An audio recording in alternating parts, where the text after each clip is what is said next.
Петок, 11 август, кратки вести во 12 часот. Кина ја вклучи Македонија во групата земји во кои можат да патуваат организирани кинески туристички групи. Кинеското Министерство за култура и туризам соопшти дека се укинуваат ограничувањата за организирани туристички патувања воведени за време на пандемијата COVID-19. Пред пандемијата патниците од Кина трошеа најмногу во странство во споредба со туристите од сите други земји. Во 2019 кинеските туристи во странство потрошиле вкупно 255 милиарди долари, а 60% од таа сума отпаѓа на организираните туристички групи. Отсуството на кинески туристи за време на пандемијата имаше негативно финансиско влијание врз многу бизниси ширум светот што се подпираат на туризмот.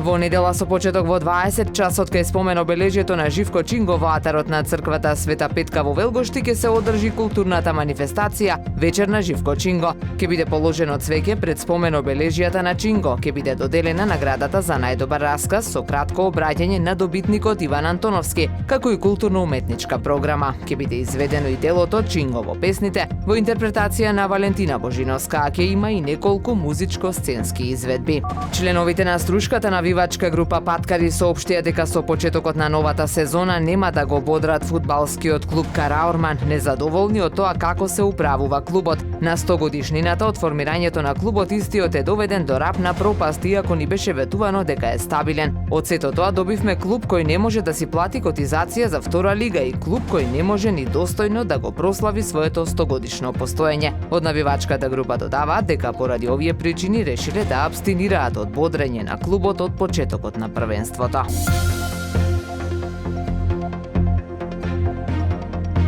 Времето денес сончево со мала до умерена облачност, дува слаб до умерен северен ветер, ува индексот ќе биде 7, максималната температура во Охрид до 26 степени. Повеќе информации на ohridpress.com.mk. Уредник и водител на вестите Даниела Спасик, технички реализатор Реджеп Селман.